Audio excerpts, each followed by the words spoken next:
Hey, Dr. Mike here. 34 million people in the U.S. are food insecure, but it actually affects all of us. Stay tuned to learn how you can help with our guest, Clancy Harrison.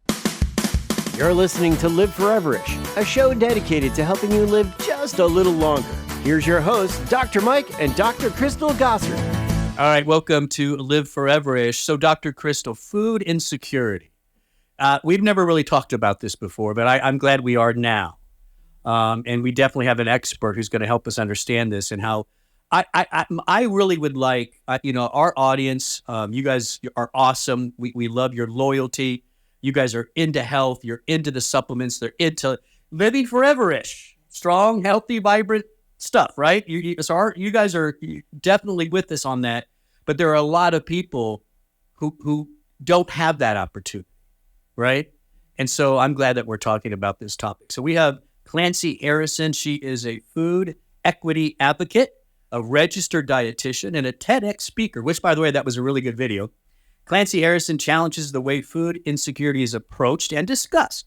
She is the founder of the Food Dignity Movement, a strategic program for leaders who want to shift how they approach nutrition outreach by making healthy food access a priority, and here's the key, with dignity.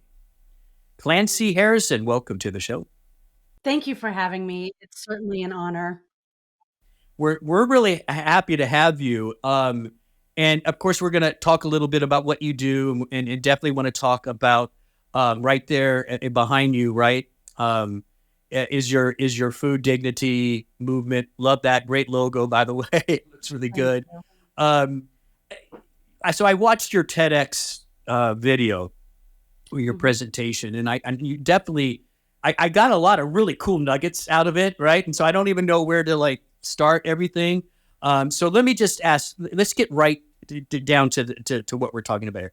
How do you define food insecurity, and how is it different from hunger and poverty? Well, I'm not going to get into the definition first. Let's just say that someone who lives in poverty could actually not be food insecure. And you're probably thinking, how? And that is because we have amazing food programs in the United States. We have Women, Infant, and Children, that's WIC. We have SNAP, otherwise known as food stamps. We have food banks and food pantries. And so when someone can utilize the programs, the nutrition programs that are available to them, and they're living in poverty, they could actually be food secure. And then we could have someone who would never even qualify for food assistance programs. They live above the poverty line, but they are food insecure because maybe there was a death in the family, maybe there was a car accident, maybe they were diagnosed with a disease and now they have all the medical care costs. Maybe something like COVID hit and we lose our job. Maybe there's a birth of a child. So there's all these things that anyone at any point could find themselves having food stress and not having enough resources to maintain a healthy and active lifestyle and diet in the entire household. So would you say that if you find yourself having to make a choice or even think about, do I pay this bill? Do I buy these groceries? Do I have enough to meet all the needs of myself and my family? Would that then kind of be a part of that definition of food insecurity? Sure. So do you mind if I just go through the definitions real quick? Oh yeah, go for it. So the USDA has 4 definitions. And if we think of food security, everyone in the house has access to enough food. If we get to marginal food secure, that means that someone's having food stress. They don't change their eating habits, but they might stand in the grocery store, and we see this a lot now. All you have to do is go to the grocery store and listen. I can't believe the prices. I don't know if I'm going to be able to continue to buy this or eat this. Nothing changes with their eating habits. So that's still someone food secure. So then the last 2 definitions are low food security and very low food security. I want to jump right to very low food security because I think that's what we all think of when we think of hunger. I'm a product of the 80s and 70s. So I think of inner city, generational poverty, which are all myths. I also think of third world countries. I think of starving kids, full, like not full bellies, but bloated bellies, sunken eyes, and skinny limbs. But the reality is, when someone is very low food secure in the United States, yes, they might skip a meal. They might go 3 days without a meal. They might dumpster dive. They might steal for food, and they might use food assistance programs. So that's what we might equate hunger to based off of what we've been exposed to personally. But there's another definition, and it's called low food security. And when we talk about low food security, what happens is we have enough calories. So we start making changes in our food choices. We might eat instant noodles day in and day out. We might eat prepared pancake mix day in and day out because it's less expensive, it's available, and it's easy. So if we're eating the same thing every day, we're not going to get the protein, calcium, the vitamin D, the fiber, all these other nutrients that we need. Our bellies are full, but we're malnourished on the inside. And that's when we start seeing the word nutrient or nutrition insecurity. Again, we have the calories, we don't have the nutrition. When we don't have that nutrition, we are not going to thrive at our job. We're going to be sick more often. We might have our kids at the pediatrician's office and they're not in school and they can't think. So all these things could happen. And I always say, so I went to Penn State University. And when I was at Penn State, I survived on ramen noodles. I love ramen noodles. Nothing wrong with ramen noodles. They helped me get through college. But I want to say that was not a rite of passage.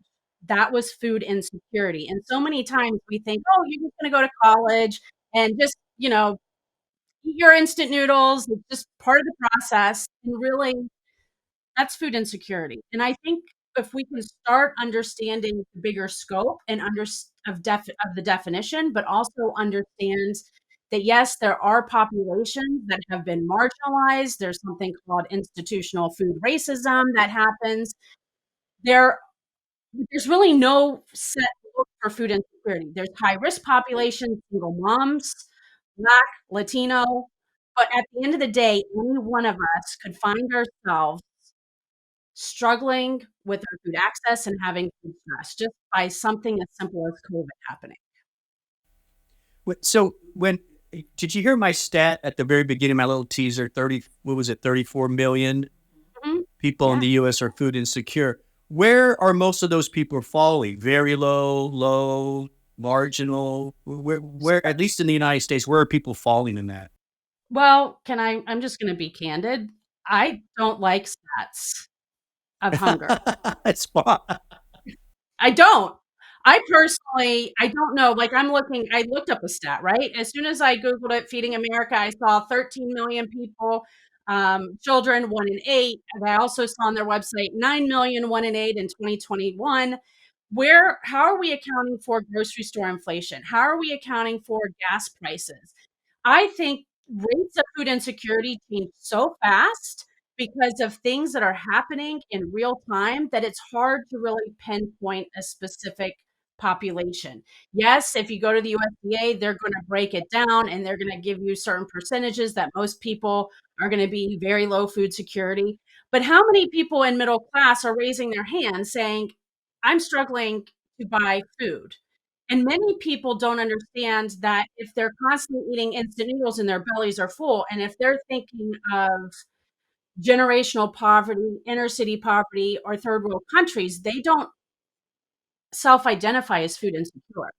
So there's a lot of confusion around the definition. So that's why I don't really like going into stats because I've been on the ground fighting hunger for over 13 years and it's not behind a desk. It's literally running a food pantry. During COVID alone, since the onset of COVID, we're well over 4 million meals. So I've been the person that had to turn people away because we haven't had enough food to give out.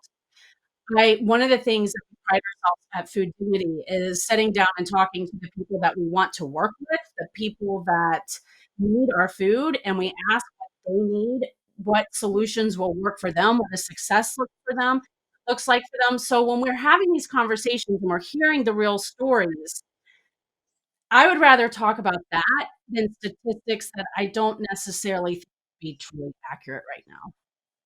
So, I can appreciate that. I just wonder when you're out doing the work that you do you find that there are certain groups that you have to that are more dire? So, is there some type of hierarchy that these people really need our help the most? They need more access. So is that a part of what you're doing? Sure. We've gotten away from the food pantry model where we ask someone to actually go to a faith-based organization or something similar to receive their food. We're working with nonprofits right on site. So we're working with veterans, we're working with elderly, we're working with single moms, we're working with people who are in recovery from drug and alcohol addiction. We're working with those populations that seem to be shunned and not helped, or maybe they don't have the resources to get to the food pantry, but they're working on whatever they need to do to get from point A to point B. And so, yes, I think there's one population, it's our elderly population. They're very proud. They need help. We have many elderly people slipping through the cracks and they don't want to ask for help. Many times they will say, it's for people worse than me. It's for the Yeah, children. I've heard And that. they Yep. do not want the help. They need it.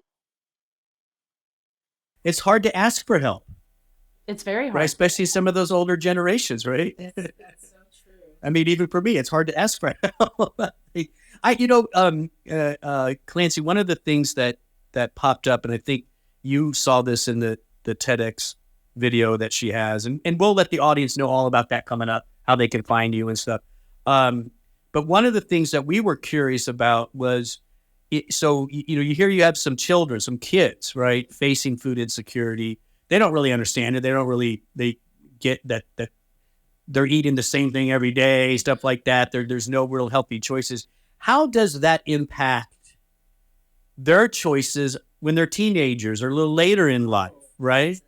Yeah, yeah. So, first, I think we need more research on this. We are seeing emerging research showing eating disorders, and I've experienced personally, when we're working on site with populations who we know are food insecure, they will tend to hoard food. If it's like a feast and famine mindset. So when food's available, let's eat a lot because we don't know when we're going to get our next meal. And that eating practice will carry on into the future. That's what we're seeing. And that's what I've personally seen. When a child does not have access to food, think about how you are when you get hungry. Like, I am the most miserable person. Do not come near me. I am She mean. gets I'm mad. aggravated. Right? Crystal gets mad. Yeah. Now imagine if you were that child and you're sitting in class and you don't emotionally, mentally, or physically understand those sensations and emotions and tiredness and the behavior outbursts that you're having just because you need a steady supply of granola bars. And you're constantly sent to the principal's office because you have bad behavior. And then you're labeled as a child with bad behavior. And then we're even seeing that they're putting them on ADHD medication when we need to talk about food and steady food access. And what does that mean? And that's why it's really important that we support our national school and breakfast programs and even our SNAP and programs, because this is going to help children get the services and the food that they need. So tell us about, I'm curious about the dignity part. Yeah, Mm. that's good. I think it's more than just about food. I love the food dignity, and just how did you come up with that aspect of your work, and what does that mean to the So individual who's dealing with this and to everyone? sure. So it's evolved over time. I call myself a recovering food elitist. So when I stand on stage, I talk about how I used to project what I thought was healthy and the types of food we should eat without ever asking if someone had barriers to food access. And when I started working or volunteering at this food pantry, I wanted people to have more than just canned food. I wanted them to have the food that was fresh, local, regionally sourced, high quality animal products, right? And so that's where it started. Yes, it started. I wanted to give a steak over ground beef, and there's nothing wrong with ground beef, but now over, now I think 14 years, it's really evolved in the fact that dignity in needing food. There's dignity in hunger. And we don't really have a set definition. We believe food dignity means something different to everyone. And if we're going to be a movement, we need to be fluid and understand and include everyone's voice in that definition. I can tell you that we have 3 pillars of how we approach our consulting with nonprofits and organizations and universities around the country. And what we do is first we have to uncover our own hidden biases. How are we judging other people? And how does that create barriers to food access? How does that judgment and misconception actually cause hunger? The next one is understanding where we cause those barriers. What are the barriers first? But then how do we cause them? And can we be humble enough to take a step back and say, where am I wrong so I'm right? And then the third one, the most important one, well, I think they're all equally important. I shouldn't say that because you can't have one without the other. You have to be able to center the person. And I always say working with, we're not helping people, we're working with them. So what does success look like for them? Can we just say, what do you want to eat? And can we get away from the charity mindset of you get what you get and you don't get upset? So what do you want to eat is such an important question. And then how do we start sourcing that food versus giving people food for the sake that it's food? I always are, you can take a guess on this, but we always keep a can that was donated and with the longest expiration date. Do you want to take a guess? Oh, No. yeah, years. I don't know. Yeah. 1987, sorry. Canned nachos cheese was donated in 2020 from 1987. And I look at that as an example of, is that a charitable mindset or a food dignity mindset? Yeah. Well, Yeah, to me, it's so bizarre. And I don't even think we have time to go into this. But the amount of food that is good food from 5-star Michelin restaurants Wasted. that's wasted. I know. And I know that's a whole nother thing, but at what point, how can we get away from that? And that we think about this with my sorority, we donate food and we have a service where we're packing snack bags for high school children to take home over the weekend. And one thing that we consider, like, not the box macaroni and cheese, like how can Fresh the you get food that you would want to eat as well? Don't dig out food from Y2K. 1987. Well, I have a little. I have a little take on this. Just, and this is just my. You guys are the experts, and so, but it's easy to say when you look at just a population of people and say, "Oh, we don't like hunger. Let me donate some stuff to a food pantry." Right, and that's not necessarily bad, but that's easy. What's hard is to actually getting to know people and listen to them as individuals, and listen to the stories that they're telling you, and then you might say, "Oh, I'm going to get you some of the fresh food I like." And so it's the challenge, I think, is actually meeting people where they are at and listening, not just doing it from this place where you don't have to get your hands dirty, if I can, something like that. I'm not sure what the analogy is, but that's just what I'm taking away from it. It's the most important thing we can do is listen to the stories because, like you wanted to have stats, we need to humanize those stats with the stories and individuals and put a face to it. And when we can do that, I think that there's going to be more dignity and more compassion. But we have to sit and listen and talk and find out what success looks like for them, not what we think it should be. Yeah, that's great. Yeah, and I think we should also take away whatever preconceived perceptions or notions that we have. Like, don't stop giving the evil eye to the person in front of you at the checkout line. That good point. Yeah, that has all the coupons and trying to figure out. Yeah, right. Yeah. And just understanding that coming from a place of compassion. Yeah. And also knowing that it could be you. Yeah. You're listening to Clancy Harrison. She is the founder of the Food Dignity Program, right? Is that the Food Dignity Movement? Food Dignity Movement. Tell us a little bit about how that all started, where you're at today, and where you want to take this movement. And ultimately, how can we help? How can our audience help? So if you can give us a website or something like that that we can send our audience to, that would be great. Yeah, sure. So fooddignitymovement.com. One of the things that we really work with, there are nonprofits or corporation or universities who want to make changes, but they don't know how and where do they start. If you're an individual and you're in your community, please understand the difference between a food bank and a food pantry. A food bank provides food to the food pantry. They're usually the people who have all the funding.